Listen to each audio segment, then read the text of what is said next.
This episode of Murderous Minors is sponsored by Away Carry-Ons. Stay tuned after the episode for promos from some great podcasts.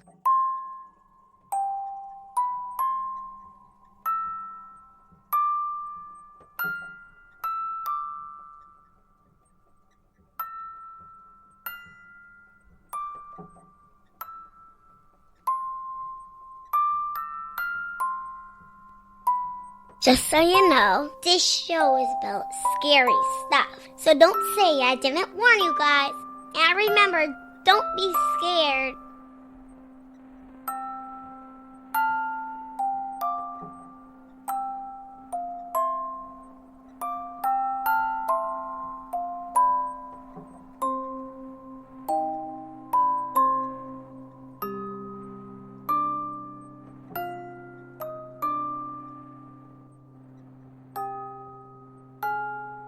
Episode 35, Wild West Pt1. The desert is a notoriously unforgiving environment. The climate, the wildlife, the terrain all make it damn near uninhabitable. But we do it. We crank the air conditioning, jump in swimming pools, and eat ice cream for months on end, hoping for even an iota of relief from the seemingly unending days of summer. The heat has been known to incite insidious behavior in desert dwellers, and back in June of 2008, it seemed a bloody summer was only just kicking off. In the early morning hours of June 20th, 2008, Pinal County Sheriff's deputies arrived at the Paulson home in Apache Junction, Arizona, off Superstition and Tomahawk. They're looking for 15-year-old David Paulson, and this is his last known address. As they roll up onto the desert property in the darkness of the very early morning, their eyes are open for a stolen work truck, and they halfway expect to see it just parked there, but they don't. Instead, their flashlights glance upon a body lying face down in a drainage culvert near the front yard of this naturally desert-landscaped home. It was a bloody, dark-haired teenage boy, and he was dead. The boy whom deputies were in search of was 17-year-old David Paulson, born in nearby Mesa, Arizona, in 1990. The youngest of 3 kids, his mother recalled how they marveled that he was the only redhead. Growing up in Arizona, David was known as a quiet, introverted kid who preferred to be outside, enjoying hunting, fishing, kayaking, riding horses, and perfecting his survivalist skills. The Phoenix metropolitan area is mostly a valley, surrounded by a vast landscape begging to be explored. David's parents divorced when he was in elementary school, and he lived with his father. His mother moved to Salt Lake City, Utah when he was 15, and his father remarried, relocating his family slightly further east of Phoenix to Apache Junction. Just a few miles west of the Superstition Mountains, Apache Junction is a smaller suburb known for a mix of large and small horse properties, trailer parks, and small single-family neighborhoods. It's considered a bit more rural and could also be considered a typical Arizona small town. Apache Junction enjoyed a quaint population of about 35,000 in 2008. And the nearby Superstition mountain range, which overlooks this part of the Valley of the Sun, is no stranger to mystery itself. It's said to hide the fabled mine of the Lost Dutchman, which has lured treasure seekers to their demise for centuries. A recent victim of the cursed mountains was 35-year-old Jesse Capon, a Denver resident who disappeared in 2009. Evidence at his home and hotel room led to proof on the mountain that he had indeed been there. His remains were ultimately recovered in 2012. He'd gone missing on his 3rd trip up to find the legendary gold mine. Enrolling in Apache Junction High School, David Paulson soon developed a reputation for being a decent brawler, resorting to his knuckles to make sure his peers knew he wouldn't be messed with. It's not that he sought out the opportunity to be violent, but more that if challenged, he didn't back down or allow himself to be beaten. 16-year-old Meaghan Rice seemed to like the new kid's tough guy facade, and David felt like he had won the teenaged boy lottery. Meaghan had begun chatting with David, and over time he realized that she really did like him. They were still pretty young, and David was shy and quiet and could be classified as an inexperienced dater. Meaghan Rice, in contrast, was one of the more popular girls at school. Known for a flirtatious nature and bright blue eyes, she was definitely the more experienced of the pair. Outgoing and pretty, she had grown up in an even smaller town just slightly northeast of Apache Junction called Gold Canyon, a popular location for retirees. Back then, Gold Canyon's population of 10,000 was comprised of 75% married couples, with only 13% of residents living there with children under the age of 18. The median income for Gold Canyon was around $60,000 a year, compared to Apache Junction's $37,000. David was soon infatuated. It seemed like a dream, or at least a fantasy. Their relationship blossomed quickly, from puppy love to a real physical relationship. Not too surprisingly, David's family had different feelings about his new love. They found Meaghan difficult to get to know. She rarely ever spoke to his family. What had once been a relationship that made David feel wanted and validated was now creating a rift between him and his family. David's family thought he was becoming obsessed with Meaghan. His schoolwork was suffering and his grades slipping. He couldn't grapple with their accusation that Meaghan was a bad influence on him. What his family didn't realize, he explained to them, was that he had to keep her happy. He had to be with her wherever she went because she was too pretty and desirable to be left vulnerable to their peers' advances. Instead of ending the relationship like his parents wanted, he ran away from home, couch surfing so he could have the ability to see Meaghan whenever he wanted. But without the support of a family, David quickly found himself under arrest for shoplifting. Shipped back to his dad's house, he is placed on probation and fails a drug test.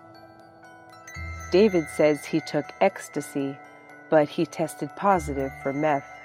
His parents felt that they had no choice but to send him to rehab. While in treatment, David tried to get in touch with Meaghan every few days. Eventually, his desire for freedom wins over and he flees from his rehab center. David Paulson is a runaway once more. Over the next few weeks, David and Meaghan's relationship deteriorates as it becomes harder and harder for him to keep in regular contact with her. He's basically living on the streets. Although he finds their separation practically unbearable, he decides not to go to her house as he figures that either authorities or his parents will surely look for him there.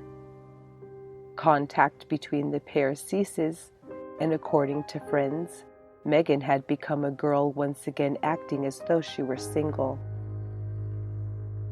Then, on June 20th, 2008, Pinal County Sheriff's deputies responded to the home of Meaghan Rice and her family in Gold Canyon.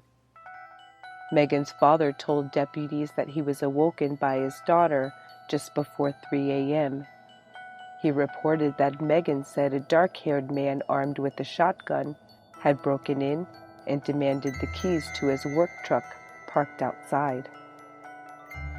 Meaghan told him that she handed over the keys and the truck was indeed gone.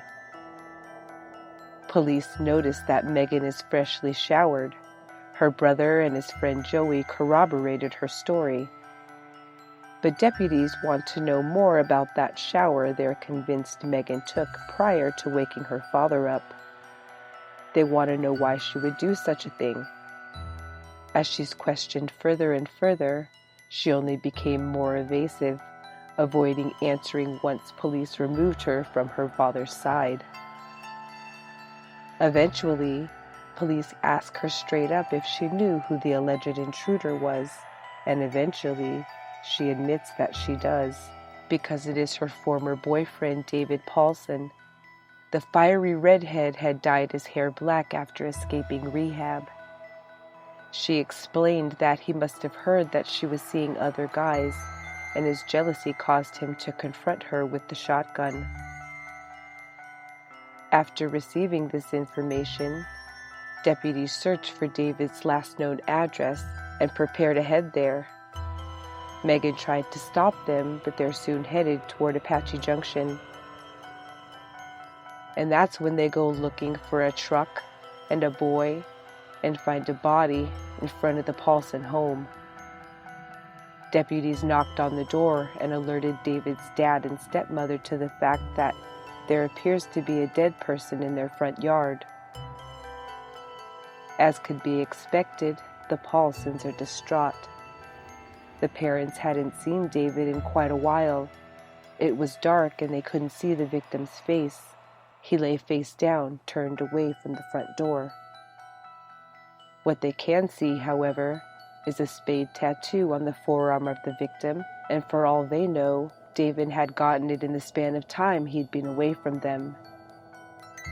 Mr. Paulson begins calling his son's friends, and within no time, a swarm of local teens had descended on the crime scene. David hadn't been at school in months, and some friends had not had recent contact. Most didn't know that he was missing or on the run. When the coroner moved the victim's body, a wallet was found underneath him. This was not David Paulson. The dead teen who had been stabbed more than 20 times was in fact 17-year-old Randall Clayton Davis Mercier, who was set to be a senior at Apache Junction High School with David and Meaghan in the fall. With tattoos, piercings, and gauged ears, he exuded the typical X Games type image of a decade ago. As Meaghan's relationship with David broke down, she and Randall got closer. Summer had just begun, and Meaghan and David had been having less and less contact over time. Randall was remembered by family and friends as kind, with a generous heart. He was popular amongst the girls his age, but he saw somewhat of a challenge in dating Meaghan Rice. They'd known each other while they were younger, but dating was new territory for the old friends. Randall had been missing since the previous evening, and his friends frantically attempted to find him. Friends called jails, hospitals, and the morgue, where they ultimately located him. It was a friend who alerted Randall's mother to her son's murder. The identity of the boy in the ditch had been uncovered. So where exactly was David Paulson? Authorities were working diligently to track him down. That afternoon, police received a phone call from David Paulson's grandparents. They reported that they had heard a rumor David had been found dead in the early morning hours. But they knew this wasn't true, as they'd just put him on an airplane to his mother in Salt Lake City. As investigators begin tracking David down in Utah, detectives get another shocking call, this time from Meaghan's brother's friend, Joey. He had been at the Rice home during the break-in and had already given police a statement in regards to the evening. As it turns out, Joey had fessed up to his dad that he had been lying about what he said happened that night, but now he wanted to tell the truth. Joey now said that Meaghan left in her dad's truck, and after she returned bloodied and took a shower, she told them what had happened and fed them the cover-up story. Armed with this new information, deputies returned to Meaghan's home and find there a bloody iPod and a bloody pair of brass knuckles. In her bedroom, they find